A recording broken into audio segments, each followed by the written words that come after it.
When you think about businesses that are selling through the roof, like Aloe or Allbirds, sure, you think about a great product, a cool brand, and great marketing. But an often overlooked secret is actually the businesses behind the business, making selling, and for shoppers, buying, simple. For millions of businesses, that business is Shopify.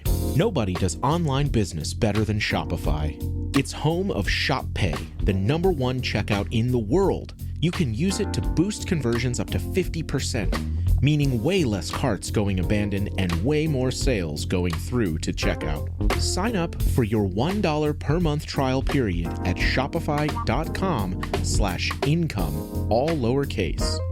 Go to shopify.com/income to upgrade your selling today. That's shopify.com/income.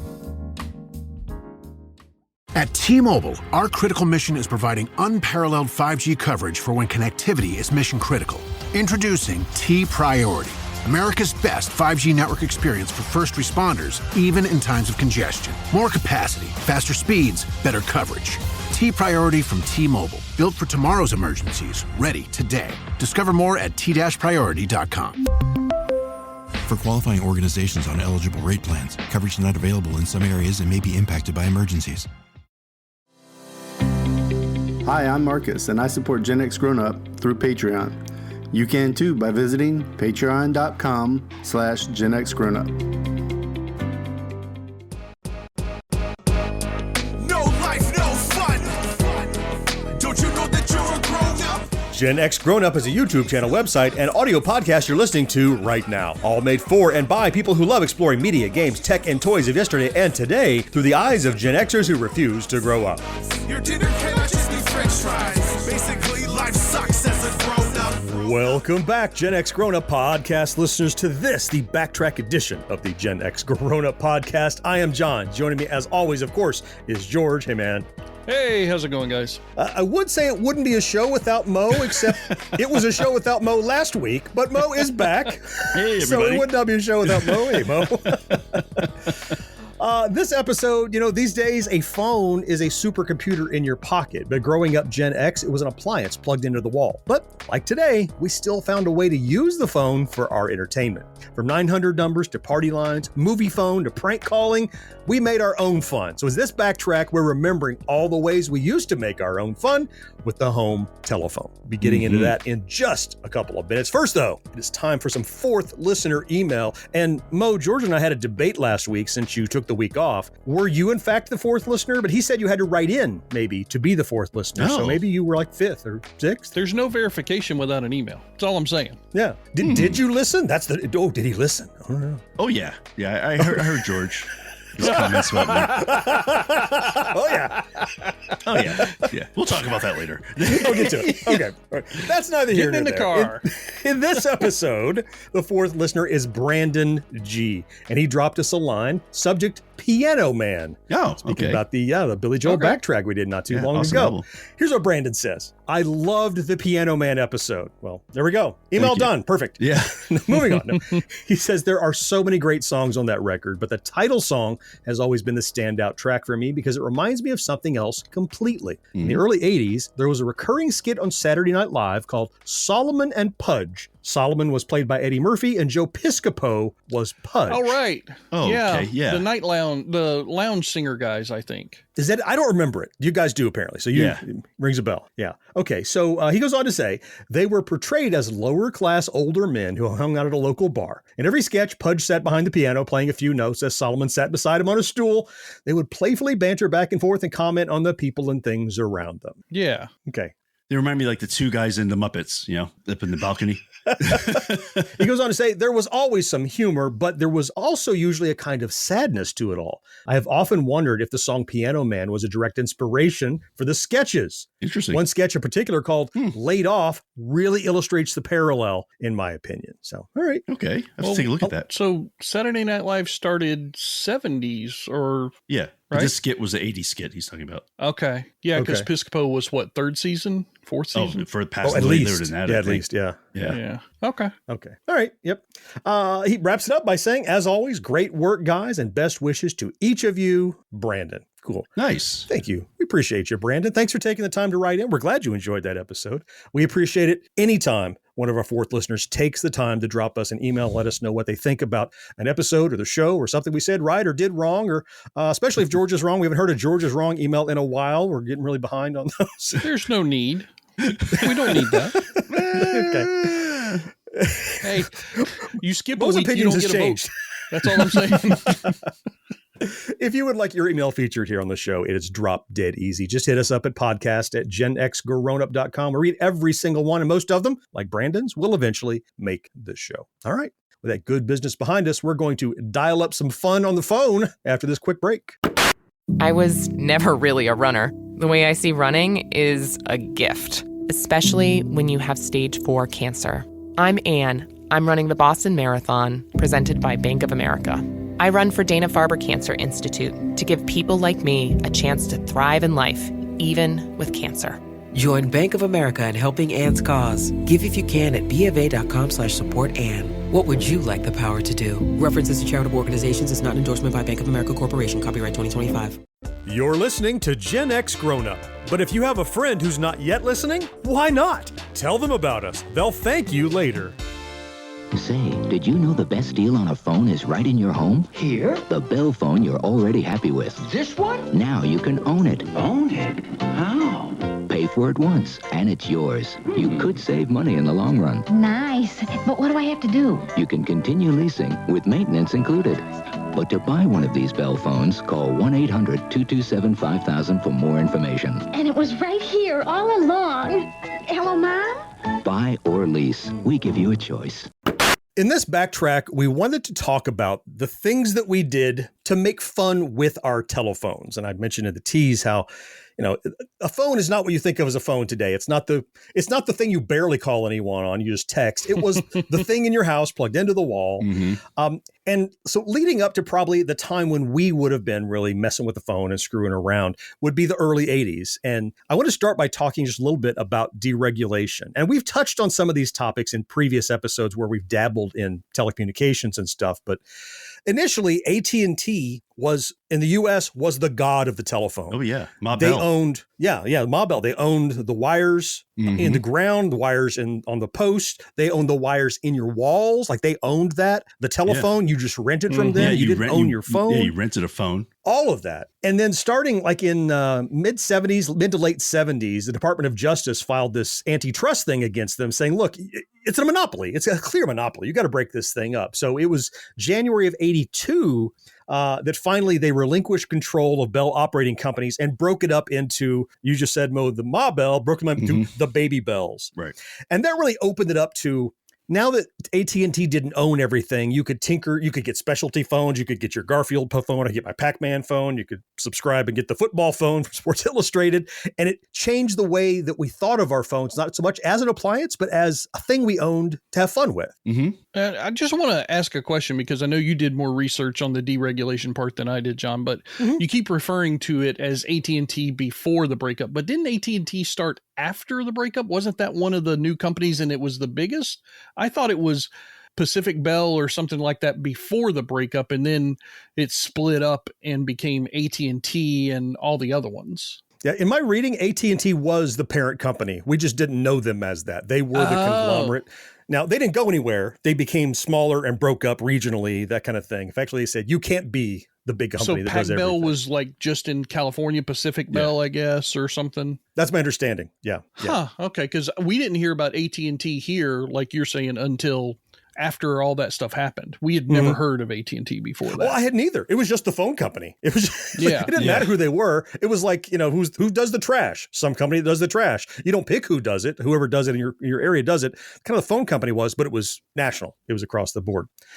So maybe we could talk a little bit about, and I alluded to this first, is that we're not talking about the cell phones that younger people might think of. We're talking about a landline. We're talking about this thing in your house with two little wires that actually worked when the power was out, which was weird to me. It had its own power. that was pretty much, if you had a house, you had a phone, and that was it. Now later maybe got more phones and stuff, but this was the thing everybody in the family had to share. Yeah. The other thing you have to remember is that, I mean, it's funny you think about it, how, remember the old times they said like first computers had 640K because they didn't think you'd ever need more than that, right? That was the theory back then. And originally, phone numbers all started with the neighborhood. I mean, that was the first 2 letters was the neighborhood where you lived. So you had like Murray Hill, 458 was MU, blah, blah, blah, blah. You know, my grandmother was AU, blah, blah, blah. But it's because they didn't think you would need more than 10,000 numbers per neighborhood. They just said there's just no way we would need more than that. And I mean, they didn't think that through, obviously. But it's just crazy to think how this was probably inconceivable how phones are used today to people who like kind of was there at the beginning. I'm just old enough / just young enough to remember the tail end of those neighborhoods as digits. So where I grew up was Central Florida, area called Haines City. And so I remember seeing on old phones, like at my friend's grandparents' house on the phone, like it had sticker in the middle of the rotary. Yeah. And it would say Haines City 4 and then 4 more digits, right? And that was that was HA for the first 2 letters of the city, and then later we learned it was 424 or 422 or whatever it was. That 42 is that leader, but I never like dealt with that or paid attention to it other than to realize, oh, it's a thing, like you were saying, Mo.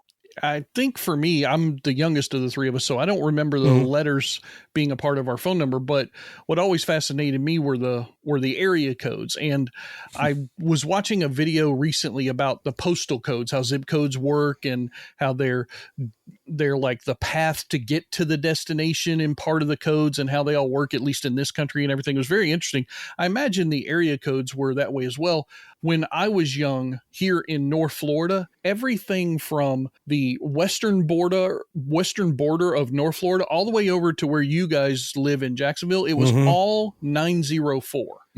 Yeah. When I was in graduating high school, I think around 89 or maybe a little bit later, that's when it split, because to Mo's point, they ran out of numbers, and 904 stayed over that way, but over this way it became 850. And I remember people losing their damn minds when area codes changed, because people had these things in like advertisements for their businesses. Right. You know, the phone books had to be reprinted middle of the year and shit. And people were like, I don't know if we even have phone books on this list, but Jesus Christ, that was something you could kill people with back then. It was so crazy. But I just remember doing those small little changes affected so many people in such a drastic way that now we don't even think about it. Hell, now everybody's worried that the phone numbers are going to go away from regular numbers to go into hexadecimal numbers like IPv6 stuff, because we're running out of cell phone numbers. They're still doing that today. I remember it was within a year or so ago in my region here, our region, Mo, you now have to dial the prefix, even if it's a local call. You can't call another 904 from a 904 without putting in the 904 anymore. And it used to be not the case because you weren't going through an exchange, but it's all because of people have multiple numbers, 2 or 3, 4 numbers. I own at least 3 phone numbers. I only have 1 phone. Why is that? I don't know, for random reasons, but it happens. And that's why we run out. And now everybody and their brother, it's not the house phone, it's your phone. And so every human has one, it seems. Yeah. And you talk about, how people lose their minds in New York growing up, it's 212 was all the boroughs. Right. And then I think it was like 84. They said we ran out of numbers. We need another area code. So then that's when 718 came about. But then everyone's like, well, who's getting 718? Who's keeping 212? Because nobody wanted 718. And then also everyone said, that mean if I call Queens, it's long distance now? And they were like, no, it's not. But like, it sounds like it's going to be long distance. So yeah, people just lost their brains on that. Yeah, Los Angeles in the late 90s, early 2000s, when I moved out there, literally you could be across the street from somebody, they have a different area code, and out there it was long distance. You got charged for calling across the street sometimes.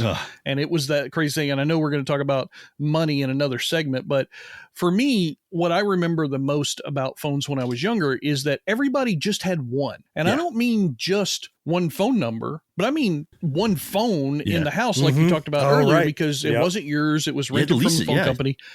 I imagine in a lot of places, depending upon the supply that the local company office had, they probably couldn't give very many people more than one phone. Although I know that there were probably people who wanted more than one in their house because, they, like the father was some big business guy or something, and he did, but even still, it was a shared, like it was just a basically a splitter. Remember those? I mean, you'd have those little splitters that you connect the, what was it, RJ11 jack? I think that's right. Run the long cable through the house to get your second phone when you can finally start buying them.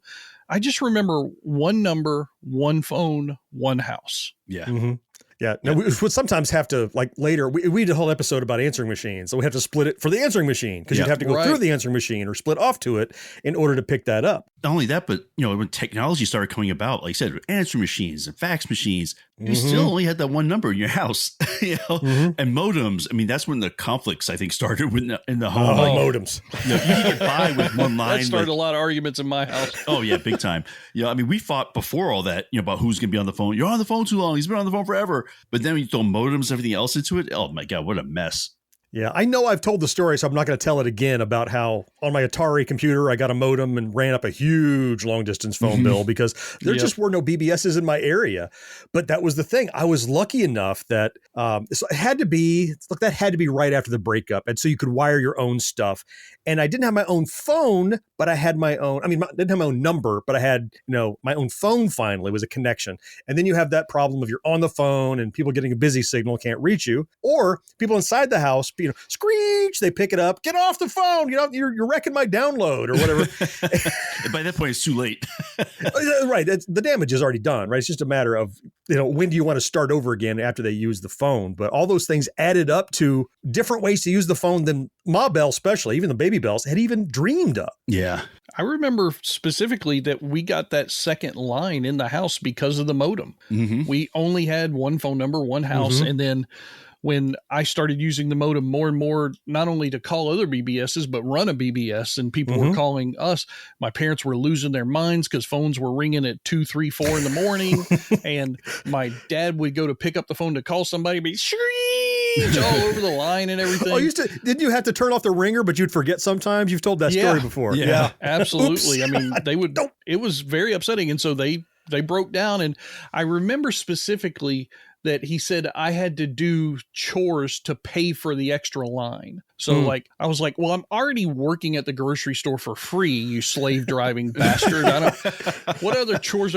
So I ended up having to mow our acre yard with a push mower, and I had to do all this crazy stuff that would probably get child abuse calls these days or something. But yeah, it was, it was a different time. Now, did you have a gas mower, or was it one of those ones you had to push and they just had the spinning blades? And we did have a gas mower, but it was not self-propelled. So it was it was the best and worst of both of those worlds. Right. It's it's gas, but you got to lug it around. Push it, which makes no sense. The last thing I want to bring up, though, is as far as technology, prior, you had rotary phones. Yeah. And from that, we moved to touchtone. And until we had touchtone phones, a lot of these things that we're talking about here would not be possible, because rotary phones were strictly analog signals going through, and there's no touch tones anymore. I remember you actually hear the tones, the number kind of thing. So, until that came about, and I'm not sure what year rotary phones went out, to be honest, but I know somebody had a rotary phone. A friend of mine had a rotary phone. It's almost 2000. And then the phone company said, no, you have to switch. They said, you have no choice anymore. You have to get rid of it. Now they'll still work. They will still work even today on a standard, on a standard POTS line, which is POTS stands for plain old telephone service, because it just reads the clicks, the number of clicks. If you have an old phone, and in fact, do you remember some of the early touch tone phones weren't touch tone? You pushed a button and they would go, they would actually do the clicks and simulate a rotary. Yep. And once we started getting all of these extra access to things with deregulation, and we could expand on our phone line, people across the street sometimes cost money. George, as you said, we're going to talk about the money aspect of the phones, and not just my big phone bill, other things about it. We're going to get into those right after this. It's time for basketball, and Uber Eats is dropping deals on game day favorites to keep you locked in on the action. Like when you're craving a buzzer beater, but also buffalo wings. Or when an upset makes you want to ugly cry into a pizza. And right now, Uber Eats has game day deals from McDonald's, Popeyes, Pizza Hut, Wendy's, and hundreds more local favorites. So you can keep your eyes on the ball and your hands on a hamburger. Order now, only on Uber Eats. Product availability varies by region. See app for details.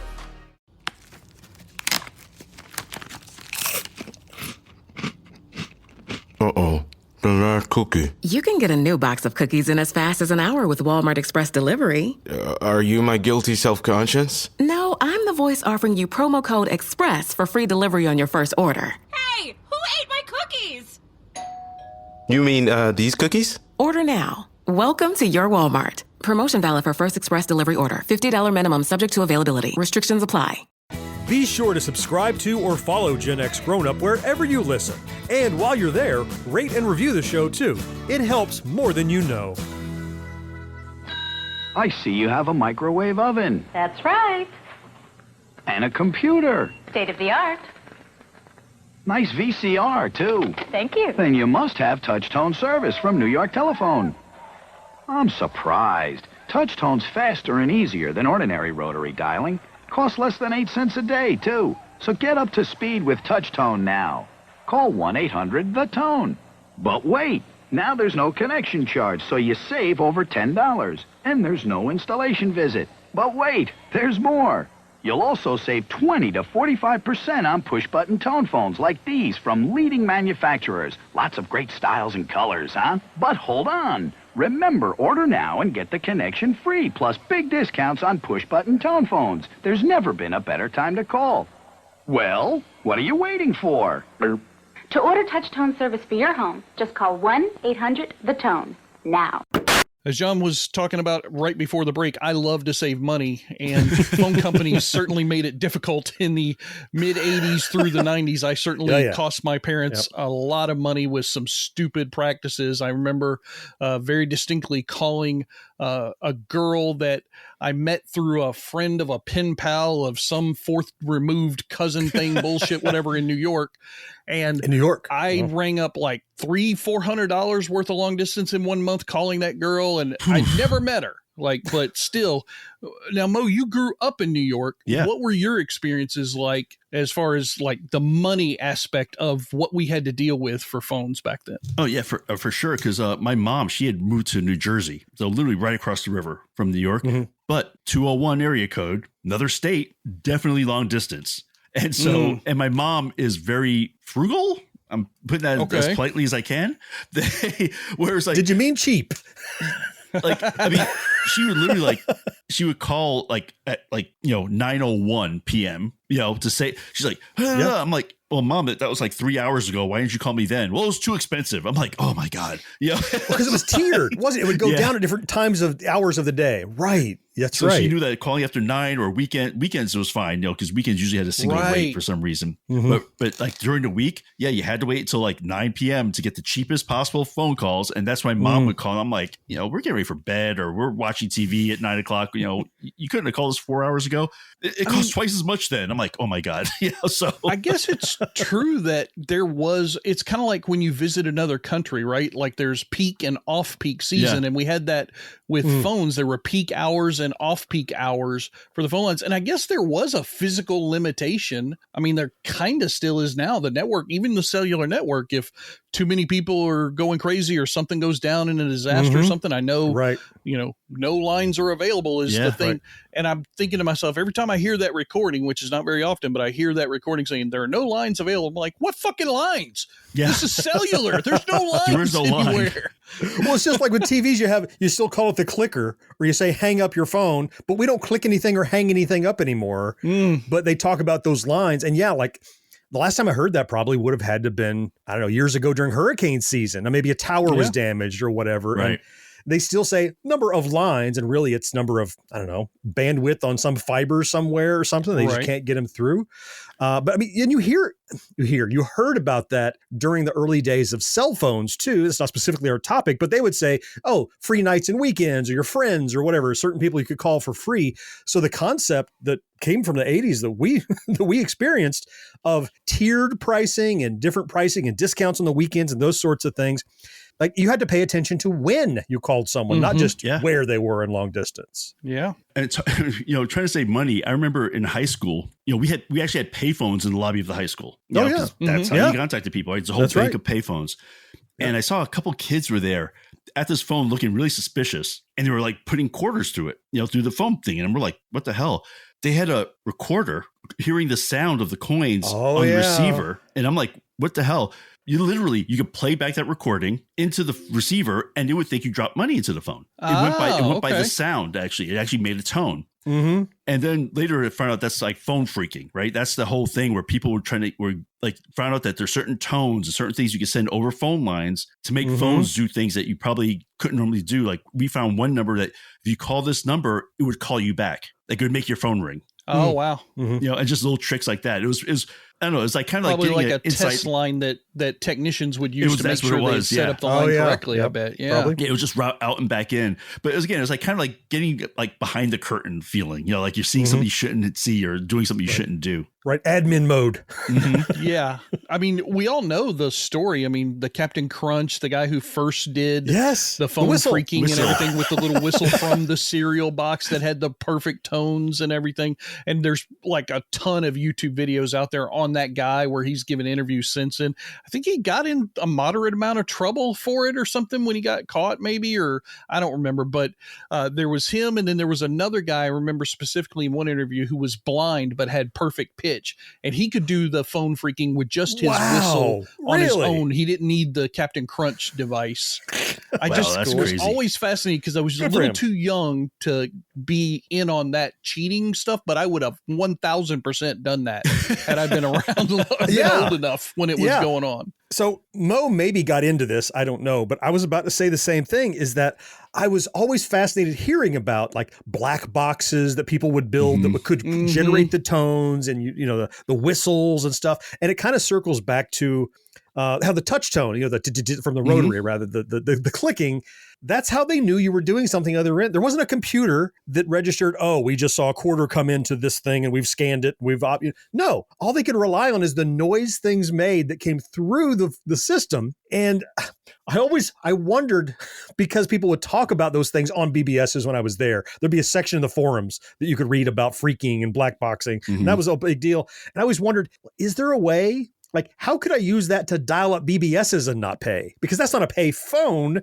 Could I hook up my computer to a pay phone and fake it out to think I put $20 in? And I never explored it, but I always imagined that if only there was a way to do that, then I could call those BBSs whenever I wanted to. But I missed out on, even though I was a goody two shoes, I really wanted to try that. I just never got involved in it. Maybe for the better. Probably that's why I'm not in prison. That's probably good. And, you know, you talk about saving money. I'm sure you guys must have done this trick, though, because when I went to college, I went to Pittsburgh, and calling back home through a payphone was very expensive, unless you had like a calling card or something like that. Right. So we had this system set up that, well, it's two systems. One is there was a phone near our studio where we did most of our work, that every Sunday at 10 a.m., I would stand by that payphone and my dad would call it. Oh, okay. He'd call from his house. He'd call from his house. Yeah. The alternative way of doing, if I need to contact him, is I would call him collect. They would say, you have a collect call from Maurice. And he'd say, oh, I decline. He'd hang up, and he knew that was a signal for to him to call me back on that same phone number. Right. Call that same payphone back. Yeah. Yeah. We might have talked about this. I'm sure we've touched on a lot of this in previous episodes, but we're kind of putting them together here. We talked about that system, like you got done at the skating rink or whatever, and I would call home collect and go, collect call from John's ready to be picked up, you know? Right. And so the message was in the who called. Now that only worked when it was recording. Like if you called an operator in the early days, you'd go, no, we're not playing that stupid game, right? But when it was recording, you go, you have a collect call from John's ready to be picked up, and they would hang up, and then they would come get you. It was a way to try to circumvent, because a collect call from the payphone, which you were kind of talking about, Mo, is more expensive than them just calling the payphone in the first place, because it's operator assisted. That always costs something on top of it usually. Oh yeah. I think for me, the number one way of saving money, and this was something that was just kind of ingrained in me by my father a little bit, and maybe developed my love of spreadsheets later on once they came to be a tool, was keeping calls to a set time limit. Oh yeah. Because once you got to certain time limits, they either increase the amount per minute that you were charged on long distance calls, or depending upon the time of day or something, they might decrease or whatnot. That was pretty rare. They usually increase. But that's he actually had a stopwatch by the phone so that we could use it and start it not. And like, he was very conservative with it. He's like, you press that stopwatch when you dial the first number, not when the phone connects or anything. He was like, no, so we're not taking any chances. Because my mother would need to call back home to Kentucky often, check on her mother or her family. I would, do stupid things like call girls in New York. And so there were reasons for trying to keep that stuff under a certain amount of time. And I want to say there was like, you were good at 9 minutes, but when you hit that 10th minute mark or something, maybe it was like 14 minutes to 15, something like that. But it was always when you hit that next little bump in time. Yeah. I remember it being more like, the first 3 minutes was X amount, but then when you went over it, then they charge you per minute. I remember those days too. Yeah. So it was like, so use the whole 3 minutes. So just use 30 seconds. 58 click, because you want to make sure you got every single second out of it. But it's just crazy. But when I say these things were expensive, I mean, these long distance calls, as George attests to, if you weren't careful, they could cost you a ton of money. Did you guys ever have one of those family meetings? Because my family often we had strays coming through. My dad had some kids from a previous marriage, so I had half siblings that sometimes would stay with us. And, everybody said, and they're like 10 years older than me, right? And they're like, I'll stay with you. I need to use the phone. Don't worry. I'll pay you back for the call, whatever. And we would sometimes have these family meetings where it's like, all right, we got the phone bill. Who made a 12-minute call to Albuquerque? And like, somebody better own up because it happened. All right, that was you. All right, next line. Did you ever, guys, you have to go through and justify those things, or they knew it was you? I mean, I was a single kid home, so unlike you guys who had a bunch of other people. They knew it was you. Yeah. It was kind of like I couldn't blame the broken lamp on anybody else except for a pet, maybe, if I was lucky that we happened to have one at the time. Right. Yeah. It was always going to be me doing the fuck up because mom, of course, was never going to, and dad would never admit it if it was him. So it was always going to be me catching shit over it and getting the whipping for using too much long distance. Yeah. Oh man. Didn't have to prove it. They knew you were guilty by just default. It was just, if the phone bill came in and it was higher than the standard, George was getting an ass whooping. That's all there was to it. There was no question. It was often deserved, but still. Right. If not for that, for something else they don't know about, probably. This episode is brought to you by State Farm. From your morning podcast to your afternoon playlist, State Farm knows you personalize your entire day, and that's why State Farm helps you personalize your insurance with the State Farm Personal Price Plan. It offers coverage options that help protect what you care about most at an affordable price just for you. Like a good neighbor, State Farm is there. Prices vary by state. Options selected by customer. Availability and eligibility may vary. Every cup of Nespresso coffee is an invitation to transform your morning routine into a ritual you can treasure each and every day. Using the Virtuo Pup, a simple touch of the button freshly brews bold aromas and a rich, velvety crema layer for delicious cafe-quality coffee at home. Whether you enjoy your coffee hot or over ice, every sip, every morning is unforgettable. Nothing tastes like Nespresso coffee. Visit Nespresso.com or our app to explore our full range of easy-to-use machines and coffees not found anywhere else. Each episode of GenX Grown Up has show notes loaded with links where you can learn more about our topics. And there's even more to see and hear over at GenXGrownUp.com. My calls are all private, now so is my phone. It's private call, the phone on my own. My own photo album, a lock and a key. This phone gets used by no one but me. 5 is for Jenny, 6 is for Glenn, 8 is for Barbara, and 9 is a 10. Your calls are all private, now so is your phone. Get private calls, the phone all your own. So now let's get into the more fun stuff. Now we talked about billing and length of calls. That's all the boring stuff, right? Let's get into the more stuff. Whipping George's ass. That's fun stuff. That's always a fun topic. But a lot of the early days of the phone entertainment, I guess you call it, or phone fun, or whatever you want to call it. It was all these like kind of like by the minute kind of things. Yeah. So you had like call this and talk to so and so. First minute is blah, blah, blah, and each additional, or first minute is $3, and each minute after that is another $1 or something crazy like that. And man, did they rack up some huge. People made a ton of money. You think people made money on YouTube? Whoever had these phone lines, they made a ton of money. Yeah, I can't remember that company. Was it WorldCom was the big one that was sounds right. That was throwing out cards all the place, and LCI. I remember that. MCI also. I remember MCI was one. MCI, yeah. I remember there was a lot of those. What I remember the most about calling cards was not just, the whole weird economics behind it, but on the back of the card was where they tried to give you an explanation of like how much certain things would cost at certain times. Like between 8 a.m. and 5 p.m., you get this rate, which is way better than your local company would ever give you. And you had to dial those crazy numbers, right? Like 15 digits before your phone number. Before the 10, number. 10, 321, 10, 100, something, and then dial a number. I'm like, I'm too tired to dial now. It's rotary. I can't do all that. You guys, you mentioned the payphones a second ago, Mo, and calling cards could work on a payphone. But even before that, and you have changed with that. And this is before it went to a quarter. They would say, don't leave home without a dime, right? You say a dime. And then, of course, it went up later. And there's all these songs about, take a dime and call you, whatever. And that doesn't make any sense anymore. It's almost like people singing a song about the milkman, right? It's like, we don't do that anymore. It doesn't mean anything. And my parents would send me out, like you said, at the payphone at the school. If the calling card was not a thing, they would just go, make sure you take these 25 cents, 2 dimes and a nickel so that you can call home. If you run out of that extra 3 minutes, here's another dime to extend it. And the nickel is the dead end. You can't do any more after that. But that was how you stayed in contact. Not give your child a phone, give them a couple of coins so they can use whatever payphone you run into. Yeah.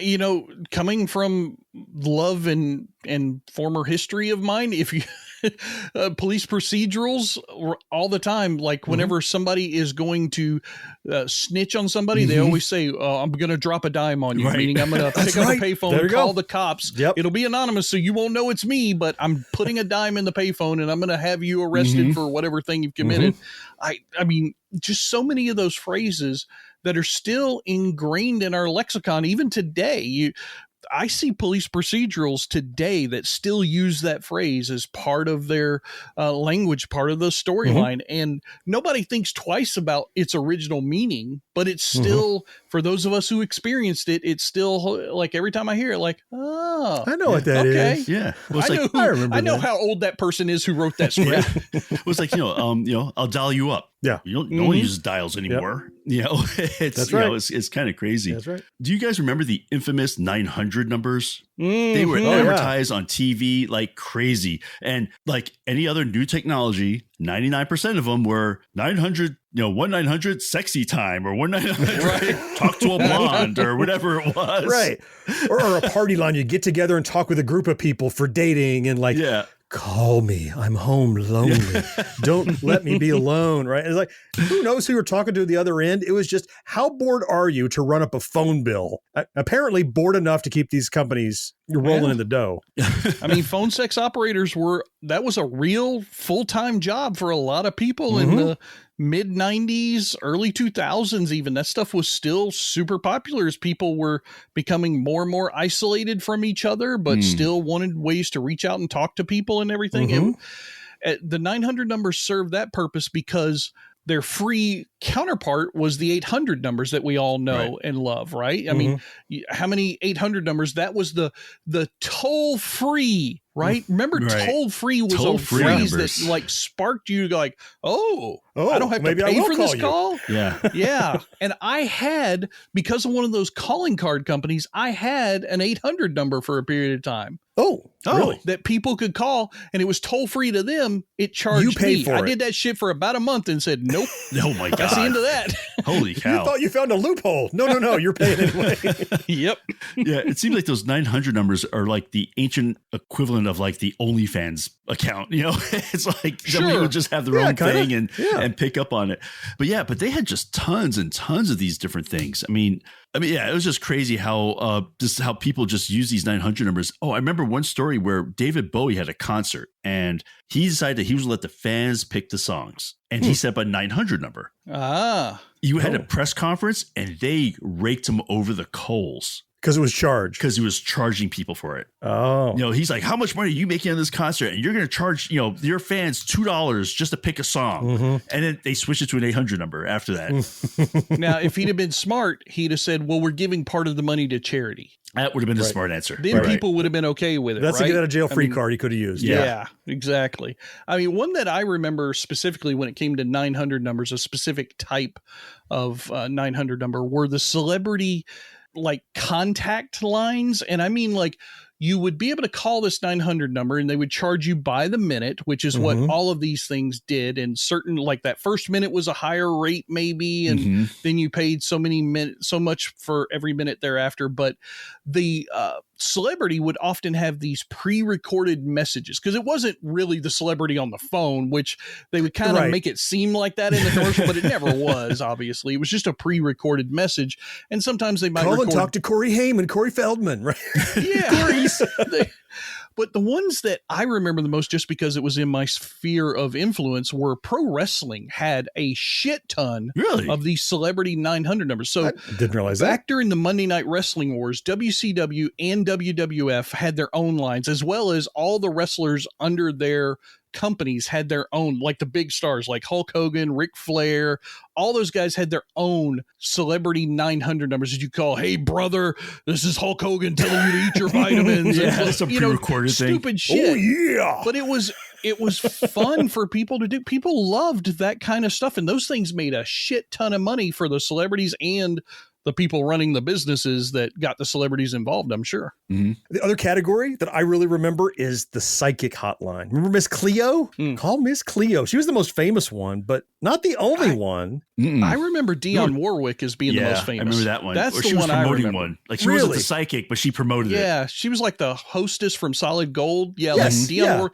She wasn't a psychic, but she promoted the psychic hotline. Okay. I think Miss Cleo came after her. Maybe it was. And she was the psychic. She was like this personality. And I'm sure whatever her name was, but I'm sure I could look it up if I needed to. But okay, we haven't broached this topic yet. There are more of these, but did you guys call these numbers? I called the wrestling ones. The wrestling one. Okay, right. Did you call the psychic one? Did you ever call like those other celebrity ones? Honestly, I was too afraid to get in trouble. Yeah, me too. That's what my thing was. Because it would show up on the phone bill as that. Too. It was too easy to get past the first 2 minutes or 3 minutes. And they always said, and check with your parents to make sure it's okay. Check with an adult before you do blah, blah, blah. By the time these things were prolific enough for me to be calling them, I was paying my own bill. I was my own adult. These were in the 90s. So I wasn't having to worry about hiding it from my parents, but I never saw any interest in the psychic ones because to me, it was akin to the palm readers, which I knew was full of shit because I had been around those people through my father my whole young adult life. And I knew 90% of the scams that psychics and palm readers and future fortune teller people, I knew what they did and how they did it. So I was like, I'm going to call a 900 number to get the same thing that I would see here in person down at Miss Rosarita's House of Future Telling or whatever. No, I'm good. But now the porn ones, I was tempted once or twice, but fortunately Playboys bridged the gap really quickly to internet porn. So I didn't need the 900 number. Just threaded that needle. You made it right. Just a lucky time when you grew up. Yeah. All I knew is that it showed up on your phone bill as whatever it is you call as what it was. So there was no hiding it for your parents. So I was like, oh no, I'm not going to do that because no, it's a BBS. I swear. 1-900 hot blonde.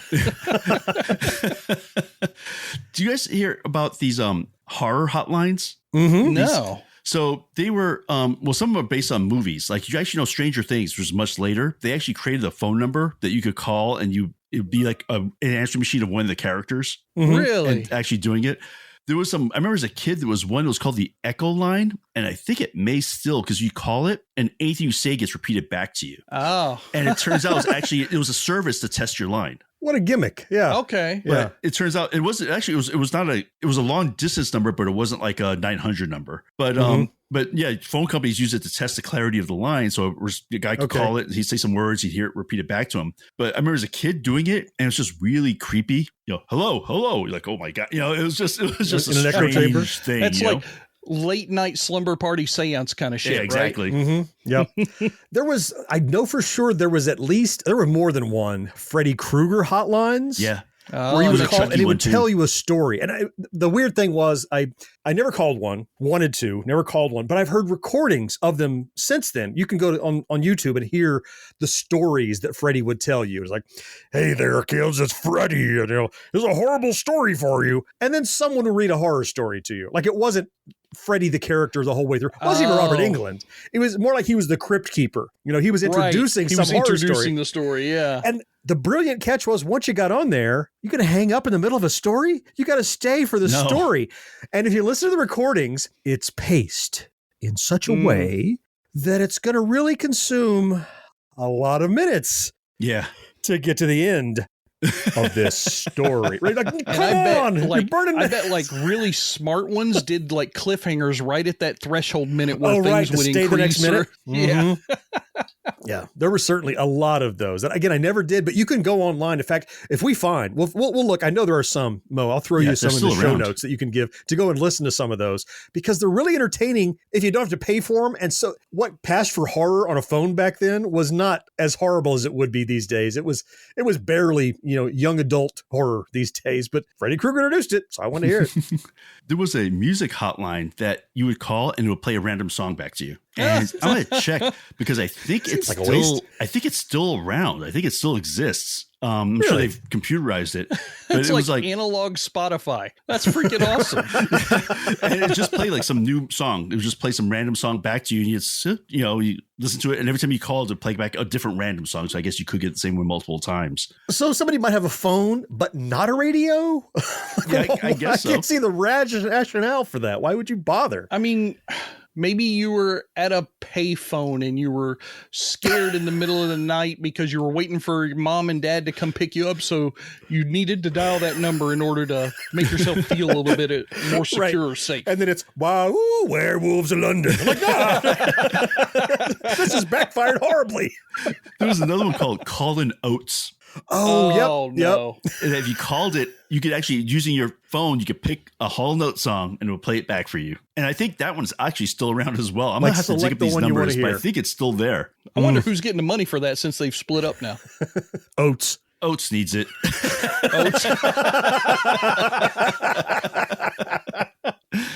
Poor John. This episode is brought to you by Prime Video. In the small town of Holland, Michigan, nothing is ever what it seems.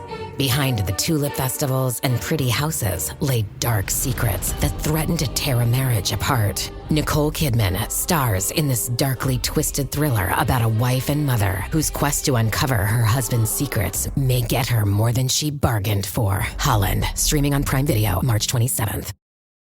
Are your ulcerative colitis symptoms proving difficult to manage? Tremfya guselkumab can help you manage the cycle of UC symptoms. At 1 year, many patients taking Tremfya achieved clinical remission, and some patients also achieved endoscopic remission. Individual results may vary. Tremfya is a prescription medicine used to treat adults with moderately to severely active ulcerative colitis. Serious allergic reactions and increased risk of infections may occur. Before treatment, your doctor should check you for infections and TB. Tell your doctor if you have an infection, flu-like symptoms, or if you need a vaccine. Ask your doctor if Tremfya can help you manage the cycle of UC symptoms. Call 1-800-526-7736 to learn more or visit tremfyaradio.com. If you're a die-hard Gen X grown-up, you can pledge your support by clicking join on YouTube or by becoming a patron at genxgrownup.com/Patreon. With a Trimline telephone, you get everything right where it belongs, in your hand. You get the whole phone in your hand. You can dial where you're sitting. It's in your hand. Dial again without moving. It's in your hand. You get the whole phone in your hand. The Trimline telephone by Western Electric. It's for you at your nearby Bell Phone Center store. So get the whole phone in your hand. Now, after having talked about, kind of the setup and then the money aspect and the numbers you could call out to, there were another category when we were prepping for this show of things related to and that were very fun. It's all about phone fun. fun in a way that sometimes is sneaky or sometimes is voyeuristic or whatever. There's a lot more in this segment we want to talk about. And one I would like to start with, George, that you mentioned when you were a young lad growing up is party lines. Yeah. So now you talked about party lines in the previous segment, but that was a different kind. That was a dial a number, get charged a specific amount, and be guaranteed to talk to somebody, hopefully somebody you could meet or everything like that. But party lines traditionally, especially in poor communities where my family is from in Kentucky, were basically community lines. Think of a walkie-talkie service almost, or a radio, that everybody, when they picked up their phone, that everybody was connected to the same line. So if I picked up the phone and John, you lived in the same area and you picked up the phone, we didn't dial each other. We were just talking. Yeah. That's so crazy to me. This is almost as alien to me as the Transylvania 65000, the prefix with letters. It's like, how many families would be on it? Would like 1 or 2 or 10 or 20? No, this was like the whole community. So it was probably several hundred houses because it was a very small rural mountain community. But yeah, there were several hundred houses, maybe even 1,000 in that area. And oh my God, they would pick it. Now there was a way to opt out of that line and dial numbers, of course, because you had to be able to like call up the local Kroger or, dial your aunt who lived in Indiana or something like that. But you could pick it up and just, I don't remember if you actually had to dial like a 0 or anything, or if it just picked up automatically, because I was a very young person when that was still a thing. But yeah, it was, I know my aunts used it all the time. I just had an epiphany while you were describing it. You know how I love old radio shows. There's a show called Lum and Abner. These guys who run like a corner store. And they would just dial kring, kring, kring, kring on like the dial phone, the handheld phone. They would dial it and go, this is Lum and Abner on the party line. And because they were trying to reach one person in the town. So they would dial it to make it ring to everybody. And then you pick up and see if it was for you. Is that how it would work? I mean, basically, but it didn't I don't remember the phone ringing, but it was that same kind of concept. Usually it was always there. Okay. Yeah. So you could listen in, which was the fun part. So you're right. That was the fun part. You could pick it up and just listen to somebody else's conversation. I remember my grandmother, she grew up on a farm in Mississippi. So it's all about rural, right? And she said that it was like for a while they had to go to the neighbor's house to phone because only one neighbor had a phone because it was expensive. It was really expensive to get a phone. And then they moved to the party line where like 5 or 6 houses would share a line, like George was saying. So if you were to call out, you could dial out, fine, to whoever. But if somebody else in that 5 houses picked up the phone, they could hear everything you say. Like it was not a private thing at all. And she said that she used to sometimes you hear like this click, you're like, who you want? Like yell, like who's listening on the phone? It's like you hear like an echo in the background. You hear some weird thing. It's Billy Joe Bob. I need to make a call down to the mechanic. Get the hell off the line.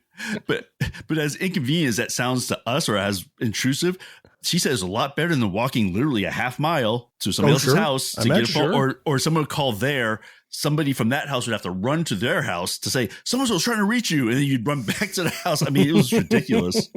Why don't you just call them on their cell phone? I don't know. They're not thinking. Think about the era that this happened in, though.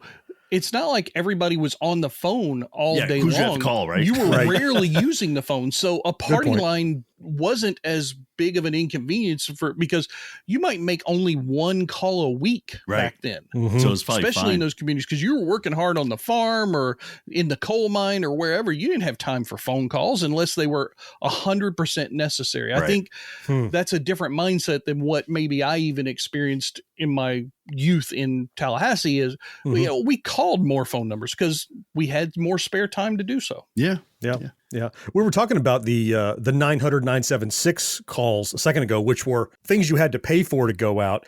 But there's another subset of those that I think we should touch on, which is the free local services that would do all sorts of cool things for you. Sure. And one that came to mind was sports scores. Like who won the ball game yesterday or something that you could call up. Is that something that you guys ever remember doing? Yeah. Really? Yeah, for sure. Yeah, I think ours was the local newspaper that supported it. Oh, okay. That makes sense. Yeah, it makes perfect sense. Yeah, I think New York, it was Daily News, I think was the line. But the thing was, I think that line they set up got something like 100,000 calls a day. Wow. Especially during the week, because like baseball was all week, right? And basketball was all week. So like get home from work, you got to find out who won the game, blah, blah, blah, because you don't want to wait till the news to come on to find out. So was it just a loop recording? You just had to you listen And to it and was- wait and till it you was came around to the updated. score you wanted to hear? It wasn't like menu driven or anything. It was just okay. Yeah. You gotta listen. And they didn't charge for it. It was a local call. Right, So, it was a service, like you said, Yeah. of the newspaper or whoever. That makes sense. Yeah.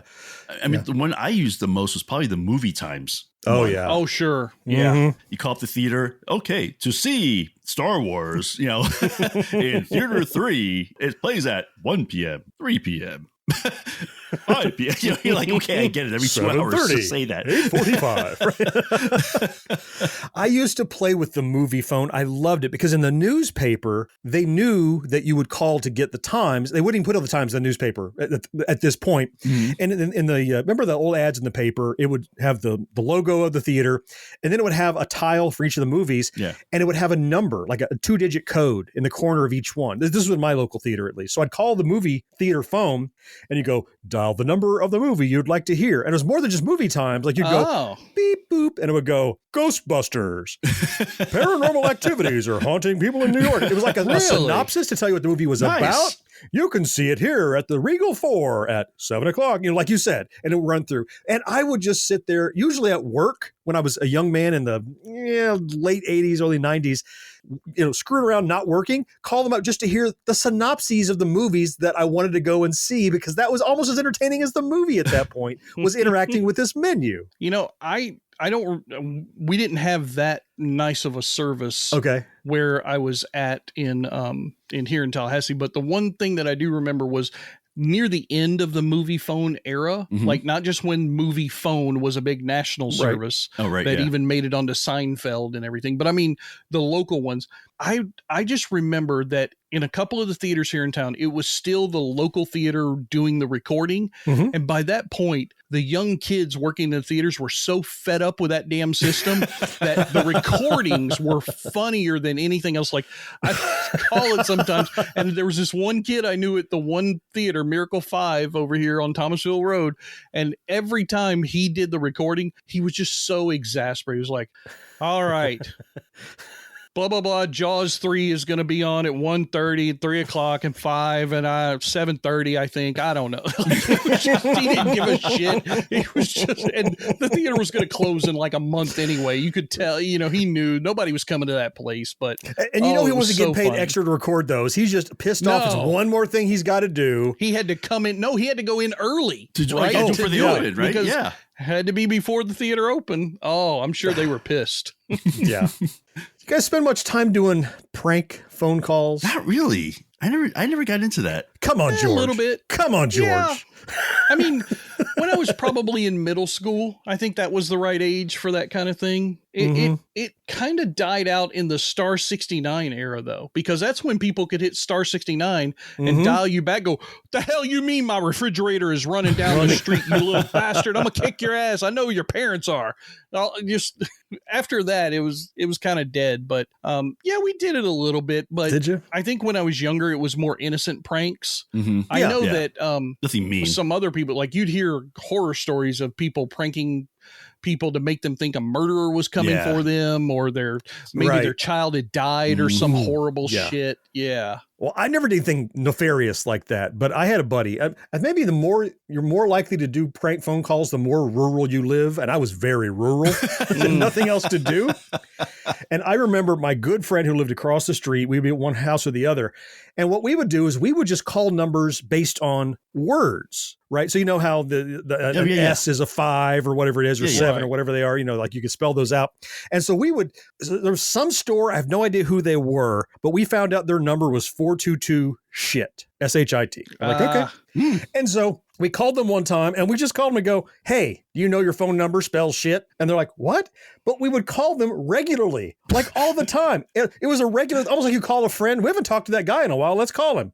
Hey, your number still spells shit. You damn kids, get off the phone. And it just became like, we were like the Bart Simpsons calling Moe's Tavern. It was a recurring thing. I still don't know. I wish I could apologize to that guy, because I could hear the veins in his neck pulsing as he got madder He's and dead madder. from a heart attack long. Oh yeah, by now he's long gone. But we would definitely, and it was usually whatever weird thing it would spell, that's who we'd call and harass them over that. Not anything scary like you said. My only real experience with prank is I accidentally pranked somebody and I didn't even realize it. It was that in middle school, I had a friend, Wei Kwang, and so I called his house for the first time. And so I hear him pick up. It sounds like him. And I go, Wei. Oh, and the guy goes, Wei. I'm like, Wei? The guy goes, Wei. I'm like, Wei.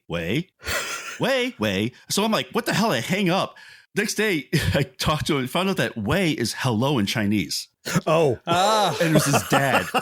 And so I came and said, I tried to call you, and like he's like, that was you? Oh my God, my dad was so pissed off. He's like, someone's saying wait, like hello all the time on the phone. And it turns out I should have said like Wai Kwang, his whole first name. Like, this is my sister. Together. Fuck you. Yeah. But I was like, he was just like, it was just funny because he said his dad was like so upset. He's like, what the hell is going on? Who's trying to call me? He kept saying like, Damn hello kids. over and over again. Like, they thought something was wrong with his phone. They couldn't hear him, and all that stuff. And it turned out I was just saying hello, like without meaning to. Hello. Oh, he thought you couldn't hear him. Wait, so he named his child Hello, No, it was and actually then got pissed off? It was American WAI, so everyone said Wei. It's actually Y in Chinese. He actually pronounced so it you're Y. mispronouncing it. So he named his child Y? That's even worse. Not in Chinese, it's not. Well, not in China, it's fine, actually. No. Who's on first base? You don't understand. So, I mean, his whole first name was Wai Kwang. That was his whole first name. But, we're not going to say all that. We're going to just say his first part. Because we're Americans, and that's too long. Why not? Yeah, it was terrible. Have you guys ever seen those choose your own adventure phone lines? No. Okay, no, but I'm interested. I found one just that's sounds still like around. a headache waiting to happen. It's still around. I'll put the number. I put the number in the thing, but I'll put it into the show notes. Don't do that. No, it's like a legit make thing. somebody angry. No, it's a legit thing where you call it and it sounds like an answering machine. The guy says, if you want to leave a message, so press 1. If you want an adventure, press 2. What? And then you press 2 and says, oh, you want an adventure? Well, I'm hiding somewhere in my house. And It says, if you hit these numbers, you can move through his house and try to find him. And it's like a northeast, west, south kind of thing. It's like a real thing today still? You can It still still do works. it? I tried it before we got on the call. Really? I tried it just to see if it would work, and it still works. Okay. I feel like, John, you should use like Google Phone and do a live stream of that. Right? Like I want to hear like, choose your own adventure somehow. What are we doing? Yeah. Yeah. I don't know how creepy it gets or how weird it gets. I only did the first couple of rooms, but I mean, if it asks you if you wanted to have an adventure, it's already creepy enough. Hey, little boy, want to have an adventure? The one I probably called the most as a kid was time and temperature. Mm-hmm. Every morning, what's the weather for today kind of thing. And my brother had this fixation with his watch being exactly right. Me too. You did too? Me too. He would call and he would sit there with his watch. At the tone, the time will be blah, blah, blah. They would and beep. this many seconds. Yeah. And he would sit there and beep. And he'd get his phone and then he'd check his watch. Like, my watch is up by 5 seconds today or something like that. I had the same compulsion and I used it the same. You remember for a short time, they would sell atomic clocks that actually could read the satellite. But before then, I wanted my watch to be exactly right so that it matched up because the bell system was exactly right. It was atomic. And I wanted to know exactly when the bell was going to ring. So I wanted my watch to be exactly on time. So I would call time and temp and I would wait for it. And as soon as it said at the tone and you could reset the seconds. Yes. And then hang up. And forget the weather. Time and temp, I just wanted the time, the exact time, because I also had a compulsion that I wanted exactly like that. My brother's not as weird as I thought then. No, he is, just so am I. I'm trying to think of some other things they had. They had a thing that would actually read the newspaper to you. It's for people who are blind. And so you could call that's a great service. The New York Times had a number you could call and they'd read the top stories to you. And the Daily News, I think, had it as well. So that was like something else interesting. Yeah. That was probably really great for all the people who dialed the 1-900-6 numbers and went blind from that activity. Then they could still read the paper afterwards. At least they can still keep up on the local news. Or alternately, they could, after the sex line, they could call dial a prayer. That was a thing you could do. Oh, that's right. Was that the Madonna line? No, not like you're thinking of like a virgin. No, like a virgin. What? Yeah, I like a virgin. Why not? They're nice people. Oh my gosh, we have to make sure we put that disclaimer on the front of this one. But you could dial up and just get like either a prayer or they'd read a Bible verse or scripture to you or something. Just I think Billy Graham had one or like something. of the day. Yeah, but I know a local church in town. They had it on their billboard. Out front of a church. Well, in little southern towns, churches have like a little, like you'd see in front of a CVS now that says, get your flu shot. So a little sign with letters on it. And they would have the number on there to call for a prayer prayer. Dial a prayer. And it's probably a lot like the movie guy who the pastor recorded some random prayer on a loop on an answer machine. Well, and now that's an app on my wife's phone for her rosary prayers every night. Oh, there you go. Really? Now it's an app. Yeah. Huh. Okay. Huh. I remember one thing for sure when I was a kid during Christmas, my brother David found this Dial a Santa, and it started in December, and every day Santa told you a story about how he was prepping for Christmas. And then Christmas Eve, you call every hour, and it would tell you what country he was in. Was this free? Or did you pay it was for free. It was a free line. So that was like our thing. He's like, hey, let's call Santa. Of course, I was like 6 or something, or 7. I was like, sure. Yeah. Oh, I'm getting the toys ready. We're doing this. And Mrs. Claus. And it was always like, it was like a short, like 3-minute story. The elves are on strike, kids. Christmas is canceled. But then literally Christmas Eve, every hour he'd say, oh, I'm flying over, France and And it was just like a cute thing as a kid to hear. I feel like Grammar Nazi John, as a young person, would have had a problem with what that was called. Dial a Santa? Why can I not dial the Santa? This is a ripoff. Are you implying there's more than one Santa? Hold on a minute. Oh my God. My worldview is shattered. What's going on? For me, when I was home and nobody else was home, I did sometimes treat the phone like a toy that I was bored. I would call the movie thing and hear about that thing, like I said, sometimes at work, sometimes at home, or call the time and temp and set my watch or whatever. Before we had the internet, for me, it was like a way to reach out and do something outside of my house, even though I was stuck at home in the middle of the woods, It was a way to, kind of make our own phone, which was the premise of this episode. Hey, look at that. We stayed on topic. It's come full circle. All right. 4th listener, if you have some ways that you had fun, either wholesomely or nefariously with your phone, write in. Let us know about them. What did we miss? Podcast at GenXGrownUp.com. We always like to hear about that. Before we leave, though, to take a second to thank some brand new supporters. These are new folks who have headed over to patreon.com/GenXGrownUp to support us financially in our endeavor to bring this show to you, to bring you new videos on the YouTube channel, new articles on the website every single day, all the time, without charge. But these folks want to support us anyway. I want to thank Roberto S. and Jimmy B. 2 more folks who opened up their hearts and their wallets. Patreon.com/GenXGrownUp. Look, you can join them for as little as $1 a month. You could become part of this crew of amazing folks. We have exclusive content. Sometimes it's behind the scenes podcast stuff. A couple weeks ago, we had the Whitney Houston album. We had the in-betweens. We were talking about the songs. Or just support us because you want to support independent content creation that you hear and see at Gen X Grown Up. Roberto, Jimmy, thank you for joining the rosters. We appreciate you so much for that. That is going to wrap it up for this Backtrack edition of the Gen X Grown Up podcast. Don't worry, though. Another episode coming your way in 2 weeks. Standard edition of the show on your way next week, next Thursday. Until then, I am John. George, thank you so much for being here. Yes, sir. Mo, I appreciate you, man. Always fun, man. 4th listener, it's you we all appreciate most of all, and we cannot wait to talk to you again next time. Bye-bye. See you guys. Take care, everybody. No life, no fun. Don't you know that you're a grown-up? Gen X Grown Up is a member of the Evergreen Podcast family. Learn more at evergreenpodcasts.com. No more watching shows till sunrise. Unacceptable for grown-ups. Your dinner cannot just be french fries. Basically, life sucks as a grown-up. I was first. I did it first. I win. Second. George is under his new computer. Best.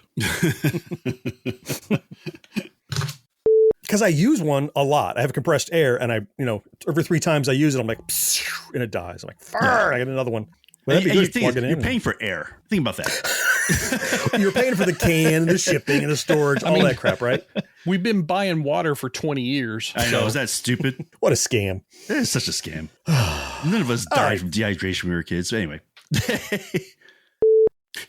Just always cracks you up when you say, don't worry, because I'm sure everyone listening is like, right. They're gone. I do it for you because you laugh every time. That's why I do it. Just cracks me up. You chuckle. Yeah.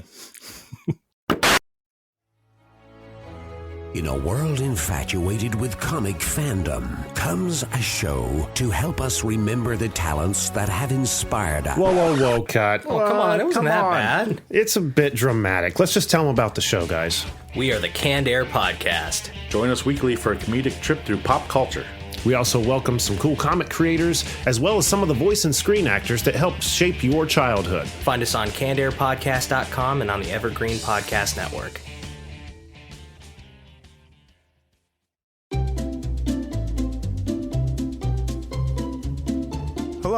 and welcome to Novel Conversations, a podcast about the world's greatest stories. I'm your host, Frank Lavallo, and for each episode of Novel Conversations, I talk to two readers about one book. And together, we summarize the story for you. We introduce you to the characters, we tell you what happens to them, and we read from the book along the way. So if you love hearing a good story, you're in the right place. Our 9th season is coming this fall. Tune in to hear from some of the all-time great authors, Charles Dickens, Jules Verne, F. Scott Fitzgerald, and more. Subscribe to Novel Conversations wherever you listen to podcasts.